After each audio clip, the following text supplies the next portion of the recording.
నువ్వు కట్టిన అద్భుతం ఏందో కాళేశ్వరం దగ్గరనే చర్చిద్దాం రా. ఎవరిని అంటుండు? నువ్వు కట్టినటువంటి అద్భుతం ఏందో అది కాళేశ్వరం దగ్గరనే చర్చిద్దాము రా అని కేసీఆర్కు ఓ మాట విసిరిండు. నోరు పెద్దగా తెరిచి ఏది చూపెట్టుకుంటా మొత్తం మీద మాట విసిరిండు. ఇవాళ దీని వెనకాల రహస్యం ఏందో నేను చెప్తా.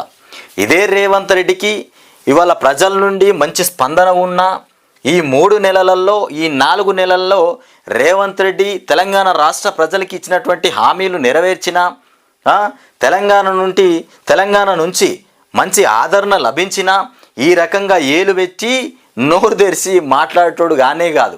తెలంగాణలో మొత్తం మీద రివర్స్ అయిపోతుంది, సీన్ రివర్స్ అయిపోతుంది. రైతులు మొత్తం తెగబడిర్రిగా, రైతులు మొత్తం రివర్స్ అయిపోయినరు. రైతులను ఏడ బాగుపరిచినావు నువ్వు? 4 నెలల్లోనే 5 ఏళ్ళ పరిపాలన చూపెట్టినావు. 5 సంవత్సరాల పరిపాలన, ముఖ్యమంత్రి హోదా మొత్తం 4 నెలలలోనే చూపెట్టినావు. ఓ కొడుక, ఈ కాంగ్రెస్ వద్దురా నాయన అనే కాడికి దండం పెట్టి పంపించాలే. ఇప్పుడైతే అనే కాడికి తెచ్చినావు జస్ట్ 4 నెలలలోనే. ఇక ఇట్లా అయిపోయిన తర్వాత నువ్వు నోరు తెరిచి ఏలు పెట్టి చూపెట్టినా నీకు కేసీఆర్ను ఉద్దేశించి మాట్లాడే తప్ప రాష్ట్ర ప్రజల మీద, రాష్ట్ర ప్రజల కష్టాల మీద నీకు సోయి రాదు. నువ్వు సోయి తెచ్చుకొని మాట్లాడవు. ఇక అవన్నీ లేవు. ఇక ఈ మధ్యలో కోమటిరెడ్డి వెంకటరెడ్డిని పట్టుకొని ముఖ్యమంత్రి స్థాయి తనకే ఉన్నదని చెప్తున్నావు. అది మరి ఎందుకు చెప్తున్నావో కూడా అర్థమైతలేదు. మరి కోమటిరెడ్డి వెంకటరెడ్డితో నీకు ఏదైనా ముప్పు ఉందా? మరి కేసీఆర్ 20-25 మంది ఎమ్మెల్యేలు టచ్లో ఉన్నారని చెప్తుంటే ఆ విషయంలో కోమటిరెడ్డి వెంకటరెడ్డిది ఏమైనా చేయూత ఉందా? ఆ చేయూతను గ్రహించే నువ్వు ఈ మాటలు మాట్లాడుతున్నావా? ఇగో ఇట్లాంటి అనుమానాలు తెరపైకి వస్తున్నాయి కూడా. వాస్తవానికి మరి కోమటిరెడ్డి వెంకటరెడ్డిని ఉద్దేశించి ముఖ్యమంత్రి హోదా ఈయనకే దక్కుతుంది, ఈయననే ఆ స్థాయి వ్యక్తి అని మాట్లాడడానికి కారణమేంది? మరి రేవంత్ రెడ్డికి నెక్స్ట్ ఏం జరగబోతుంది? రేవంత్ రెడ్డి తొలగిపోతుండా ముఖ్యమంత్రి హోదా నుండి? ఎంపీ ఎన్నికలు అయిపోగానే ముఖ్యమంత్రి హోదా నుండి రేవంత్ దిగిపోతుండా? బీజేపీలోకి పోతుండా? మరి లేకపోతే కేసీఆర్ చెప్పినట్టుగానే 20-25 మంది ఎమ్మెల్యేలు అంతా కలిసి బీఆర్ఎస్లో చేరబోతున్నారా? ఏదో జరగబోతుంది కథ. లేకపోతే ఉత్తుత్తగా ఆ మాట రాదు. కోమటిరెడ్డి వెంకటరెడ్డికి ముఖ్యమంత్రి హోదా కట్టబెట్టాలి అనేటువంటి మాట రావడం వెనుక ఏదో రహస్యం దాగి ఉంది. మొన్నటిదాకా బట్టి గురించి పొగిడిండు, ఆ బట్టి ఆయన ఏమో చేసిండు, బయటపడ్డాడు. ఇప్పుడు కోమటిరెడ్డి వెంకటరెడ్డితో ఏదో ప్రాబ్లం ఉన్నది, ఇప్పుడు ఆయనని లేపుతాడు. ఈ లేపుడు భాగవతం, ఈ తక్కెడబెట్టి జోకుడు భాగవతం జర బంద్ చేసుకోవాలి రేవంత్ రెడ్డి. నువ్వు ఈ తక్కెళ్లతో జోకుడు భాగవతం బంద్ చేసుకొని ప్రజలకు పనిచేయి. ప్రజల కోసం పనిచేస్తే జర్ర నీకు అటో ఇటో ఇచ్చిన ముఖ్యమంత్రి హోదాకి జర మంచిగా ఉంటుంది. లేకపోతే నీ పని ఖతమవుతుంది. ఇక మెదడును కరిగించి రక్తాన్ని దారబోసి కడితే 3 ఏళ్లకే ఎట్లా కూలింది? కేసీఆర్ పైన సీఎం రేవంత్ రెడ్డి ఫైర్. అయితే కేసీఆర్ చెప్పినాడు కదా, కాళేశ్వరం ప్రాజెక్టు కట్టడానికి మేము మెదడును కరిగించినాం, రక్తాన్ని ముద్దలు చేసినాం, మొత్తానికి రేయి బవలు కష్టపడినాం, నిద్ర లేకుండా, దాన్ని కట్టే వరకు కూడా నిద్ర లేకుండా దాని మీదనే ఫోకస్ పెట్టినామని చెప్పింది కదా.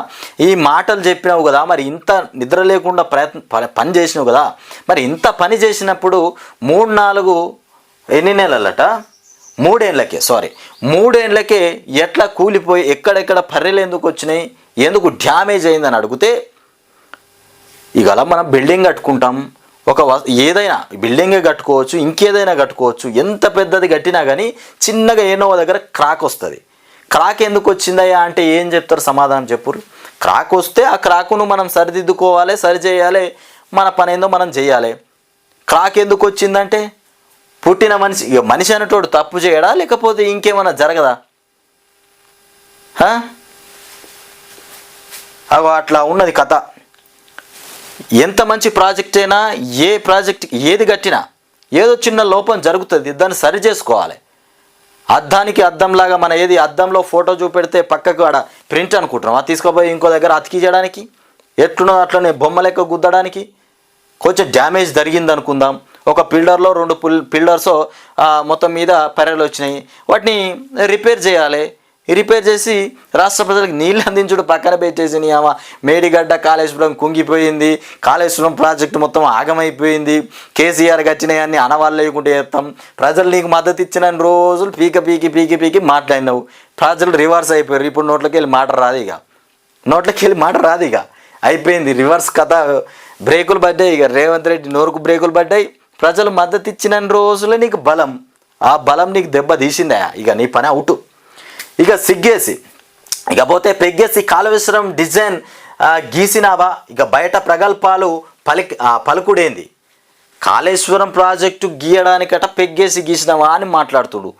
పెగ్గేసి అది కేసీఆర్ గీస్తాడా, ఇంజనీర్లు గీస్తారా? మరి పెగ్గేసి మాట్లాడుతున్నావా లేకపోతే పెగ్ వేయకుండా మాట్లాడుతున్నావా? ఏ సోయిలో మాట్లాడుతున్నావు ముఖ్యమంత్రి రేవంత్ రెడ్డి? నువ్వు చెప్పు, ఏ సోయిలో మాట్లాడుతున్నావు? కాళేశ్వరం డిజైన్ గీసినావా అంటే కాళేశ్వరం డిజైన్ ఎవరు గీస్తారు? కేసీఆర్ గీస్తాడా? ముఖ్యమంత్రి గీస్తారా ఎక్కడన్నా కాళేశ్వరం డిజైన్? ఏం మాట్లాడతారో ఏమో.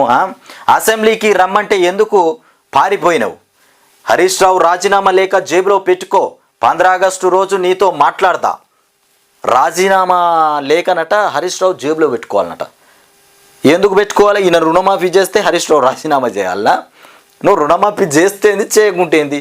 చేయకపోతే నీ పని చేస్తారు ప్రజలు. నీ రుణమాఫీకి హరీష్ రావు రాజీనామా ఎందుకు చేయాలి? సరే మరి రాజీనామా, ఒకవేళ నువ్వు రుణమాఫీ చేయకపోతే మరి నువ్వు రాజీనామా చేస్తావా? తప్పకుండా రాజీనామా చేయాలి. మొత్తం సన్యాసం పుచ్చుకో, రాజకీయాలలో పనిచేయకు. ఎందుకంటే అంది అబద్ధాలే మాట్లాడినావు కాబట్టి మొత్తం సన్యాసం పుచ్చుకో, రాజకీయాలలో పనిచేయక ఇంట్లో కూర్చోపోయి. ఇంట్లో కూర్చుంటే దరిద్రం పోతుంది. తెలంగాణ రాష్ట్రానికి పట్టిన దరిద్రమే పోతుంది. ఇక రాష్ట్రానికి పట్టిన దరిద్రమే పోతుంది. ఇక హరీష్ రావు రాజీనామా పత్రం జేబులో పెట్టుకోవాలట.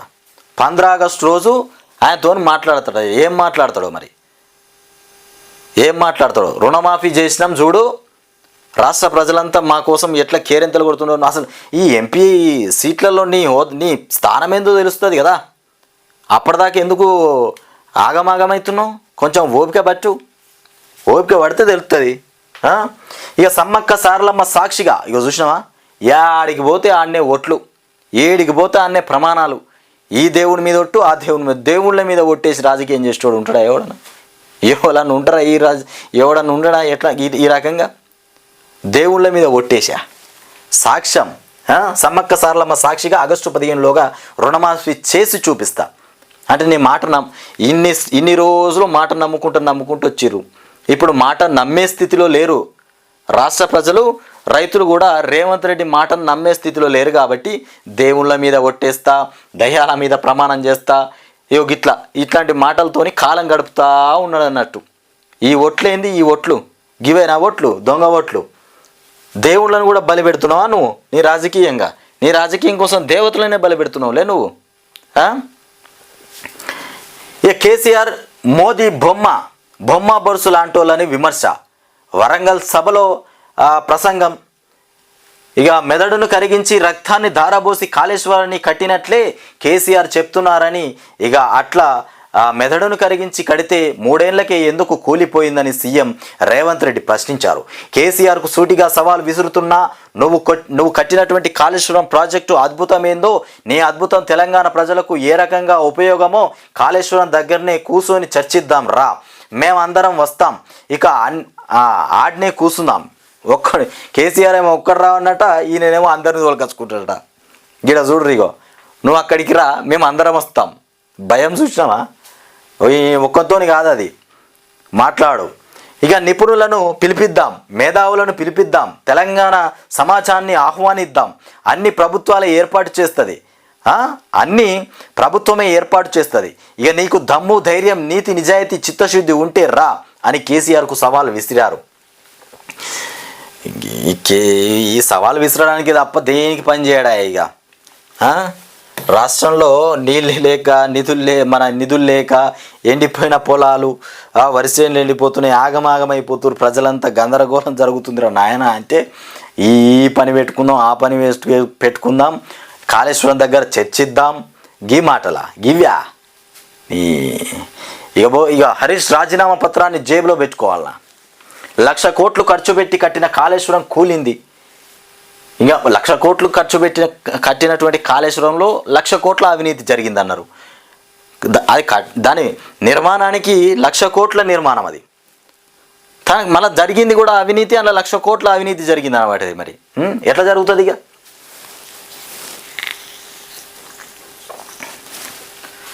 సుందిల్లా సున్నమైంది అన్నారం ఆకాశంలో కలిసిపోయింది. ఇక గిదిని గొప్పతనం అని విమర్శించారు. 10 ఏళ్ళు చేసినటువంటి దోపిడీని ఎక్కడ ప్రశ్నిస్తారోనని అసెంబ్లీకి రాకుండా కేసీఆర్ పారిపోయారని మండిపడ్డారు.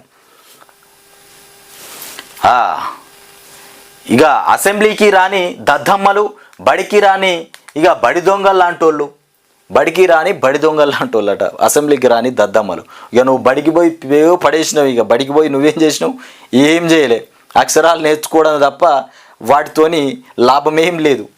రానోళ్ళే నయ్యం కదా. ఇంకా బడికి వచ్చి నువ్వు చేసింది ఏం లేదు. బడికి రానోళ్ళన్నా నయం. ఇంకా బడికి రానోళ్ళు ఆ చదువు ఇంతో అంతో వచ్చిన చదువు అన్న బయట చెప్తురు. నువ్వు బడికి పోయినా కానీ నీకు వచ్చిన చదువు నీ లోపలనే దాచిపెట్టుకున్నావు కదా. నీ చదువు ఇంకోళ్ళకి వినిపించవా, ఇంకోళ్ళకి చెప్పవా? నువ్వు నేర్చుకుంది ఏందో. ఇక 10 ఏళ్ళు చేసిన దోపిడీని ఎక్కడ ప్రశ్నిస్తారోనని అసెంబ్లీకి రాకుండా కేసీఆర్ పారిపోయారని మండిపడ్డారు. అసెంబ్లీకి రాని దద్దమ్మలు బడికి రాని బడి దొంగలు లాంటోళ్ళట. అట్లాంటి బడి దొంగ ఇక టీవీల 4 గంటల కూర్చొని ప్రగల్భాలు పలికిండు. 10 ఏళ్ళు ముఖ్యమంత్రిగా చేసిన నాయకుడు అసెంబ్లీకి ఎందుకు రాలే? 10 ఏళ్లలో జరిగిన దోపిడీని ఎక్కడ ప్రశ్నిస్తారోనని, ఎక్కడ ఇక అంగీలాగి ఊడదీస్తారోనని పారిపోయిండు. అసెంబ్లీలో మా కళ్ళల్లోకి చూసే ధైర్యం లేక తప్పించుకున్నాడు అని ఆయన విమర్శించారు. వరంగల్ కాంగ్రెస్ ఎంపీ అభ్యర్థి కడియం కావ్యకు మద్దతుగా ఇక బుధవారం గ్రేటర్ వరంగల్ మడికొండలో నిర్వహించిన జనజాతర సభలో సీఎం రేవంత్ రెడ్డి మాట్లాడారు. కడియం కావ్య అనేటోళ్ళు కడియం ముసలోడు. ఆ ముసలోనికి ఇక ఈ ఏడ అన్నం దొరికితే గాడికి పారిపోయే రకం. అది ఏడ చక్కగా ఉంటే ఆడికి పారిపోయే రకం. అట్లాంటి వాడితో ఎవడెడతాడు? ఇక కేసీఆర్ తన మెదడును రంగరించి రక్తాన్ని దారబోసి కాళేశ్వరం కట్టిండట. దద్దమ్మ నువ్వు అట్లా కట్టినవో లేదో ఇట్లా కూలిపోయింది. ఇంతకంటే ప్రపంచంలో దివానా ఎవరైనా ఉంటారా? కాళేశ్వరం డిజైన్ ఇక పెగ్గు వేసినప్పుడు గీసి దిగినప్పుడు ఇక దించినావా అని సీఎం ఆగ్రహం వ్యక్తం చేశారు. కేసీఆర్ ఓ టీవీ ఛానల్కు ఇచ్చినటువంటి ఇంటర్వ్యూను సీఎం రేవంత్ ప్రస్తావిస్తూ ఇక అడిగేటోడు నీవోడే, చూపించేటోడు నీవోడే, నీ సొల్లు పురాణమంతా 4 గంటలు చెప్తున్నావు కదా. నువ్వు కట్టింది అద్భుతమైతే కాళేశ్వరం వద్దనే తేల్చుకుందాం. మంతిని నియోజకవర్గంలోని కాళేశ్వరం వద్దకు కలిసిపోదాం అని అన్నారు. గతంలో కాంగ్రెస్ ప్రభుత్వం కట్టిన నాగార్జున సాగర్, శ్రీశైలం, శ్రీరామ్ సాగర్, కల్వకుర్తి, నెట్టంపాడు, జూరాల, కడెం ఇక దేవాదుల ప్రాజెక్టులు ఎట్లున్నాయో కేసీఆర్ కట్టినటువంటి కాళేశ్వరం ఎట్లుందో అందరికీ తెలుసని పేర్కొన్నారు. ఇవాళ ఈ అందాల బొమ్మ రాసుకొచ్చింది ఎవరిది మరి? ఈ అందాల బొమ్మ దినపత్రిక రేవంత్ రెడ్డి కోసం రాస్తున్నటువంటి రాతలు కాకపోతే ఏంది ఇది? అందాల బొమ్మ పొద్దుగా లేస్తే రేవంత్ రెడ్డికి డప్పు కొడుతుంది కదా మరి ఇది. ఇక అగ్గిపెట్టె నుంచి అగర్బత్తి దాకా మోదీ జిఎస్టీ వేసిండు. ఇక మోదీ మీద పడ్డాడు చూసినావా? ఇక కేసీఆర్ అయిపోయింది, ఇక మోదీ మీదకి వచ్చిండు మళ్ళా. దేశ ప్రధానిగా నరేంద్ర మోదీ వచ్చాక పెట్రోల్, డీజిల్, గ్యాస్ అన్ని రేట్లు పెంచారని అగ్గిపెట్టే ఇక సబ్బు బిల్లాతో మొదలు చివరికి అగర్బత్తి పైన కూడా జిఎస్టీ వేశారని సీఎం రేవంత్ రెడ్డి అన్నారు. ఇక ఏటా 2 చోట్ల ఉద్యోగాలు ఇస్తానని ఇక మోదీ చెప్పారని, అట్లయితే 10 ఏళ్లలో 20 కోట్ల ఉద్యోగాలు ఇవ్వాలని కూడా అవి ఎటుపోయాయని కూడా ప్రశ్నించారు. మోదీ ఇచ్చిన హామీలు ఏవైనా అమలయ్యాయా? బీజేపీ నేతలు చెప్పాలి. దేశంలో ప్రజల ఆదాయం ఇక పెరిగిందా? పెరగలేదు. కానీ అదానీ, అంబానీ ఆస్తులు పెరిగినాయి. ఇక స్విస్ బ్యాంకు నుంచి లక్షలాది కోట్లు తీసుకొచ్చి అందరి ఖాతాలో 15 లక్షలు వేస్తానని కూడా మోదీ చెప్పిండు. అవి వేయకుండా ఏ ముఖంతో ఓట్లు అడుగుతారు అని ఆయన నిలదీశారు. కాజీపేటకు ఇక సోనియమ్మ కోచ్ ఫ్యాక్టరీ ఇస్తే దాన్ని మోదీ మహారాష్ట్రకు తరలించారని ఫైర్ అయ్యారు. ఇక ఇట్లా ఉన్నాయి మొత్తం దొంగ మాటలే. కడియంను నేనే పార్టీలోకి పిలిచిన. ఎందుకు పిలిచినావు మరి కడియంను పార్టీలోకి? కడియంను ఎందుకు పిలిచినావు పార్టీలోకి? కేసీఆర్ను ఆగమాగం చేద్దామని కడియంను పిలిచినావు. కడియము ఇక కేసీఆర్ మీద ఇక అక్కడ ఇక్కడ కొంచెం బీఆర్ఎస్కు ఆపోజిషన్ వినబడ్డది. బీఆర్ఎస్ రాధరా నాయన, బీఆర్ఎస్ అడగంచిపోయింది. మొత్తం రాష్ట్రమంతా ఇక కాంగ్రెస్ మాటలే వినబడుతున్నాయి అనేటువంటి ఆలోచనకు వచ్చి ఆయనతో టికెట్ ఇచ్చినాక దొంగలు లెక్క వారిపోయారు. కడియం కావ్య, కడియం శ్రీహరి కాంగ్రెస్ పార్టీలోకి వస్తానని తమను సంప్రదించలేదనే సంప్రదించలేదని తానే పార్టీ నేతలను ఆయన వద్దకు పంపినట్లు సీఎం రేవంత్ రెడ్డి స్పష్టం చేశారు. కడియం శ్రీహరి వంటి ఇక నీతి నిజాయితీ కలిగిన సీనియర్లు మా వెంట ఉండాలని నేను పార్టీలోకి రావాలని ఆహ్వానం పంపిన. నీతి నిజాయితీ ఎక్కడుంది? నీతి ఎక్కడుంది నిజాయితీ? అదేనా నీతి నిజాయితీ? ప్లేట్ ఫిరాయించి ఇంకో రాష్ట్రానికి ఇంకో పార్టీలో చేరడమే నీతి నిజాయితీయా?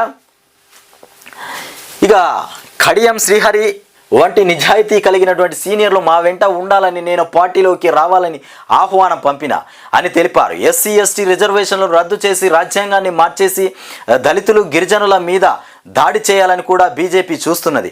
అలాంటి పార్టీపై కొట్లాడేందుకు కాంగ్రెస్ పార్టీలోకి కడియం శ్రీహరి వచ్చారు అని ఆయన చెప్పారు. ఇక భూములు మిగిలినటువంటి ఆరూరి రమేష్ అంగీ జెండా మార్చి వరంగల్ బీజేపీ అభ్యర్థిగా ముందుకు వచ్చిండు. ఆయనను ఓటర్లు ఇక బండకేసి కొట్టాలి. ఆనాడు కొండ సురేఖ సీతక్క లెక్కనే ఇక జిల్లా నుంచి మరో ఆడబిడ్డ కడియం కావ్యను ఇక నాయకురాలిగా ఎదగాల దీవించాలి అని కూడా అన్నారు. సభలో మంత్రులు శ్రీధరబాబు, సీతక్క, కొండ సురేఖ, వరంగల్ ఎంపీ అభ్యర్థి కడియం కావ్య, జిల్లా అధ్యక్షుడు రాజేందర్ రెడ్డి తదితరులు మొత్తం పాల్గొన్నారట. వీళ్ళందరూ అప్రూవర్లను బెదిరించింది. అది ఎంత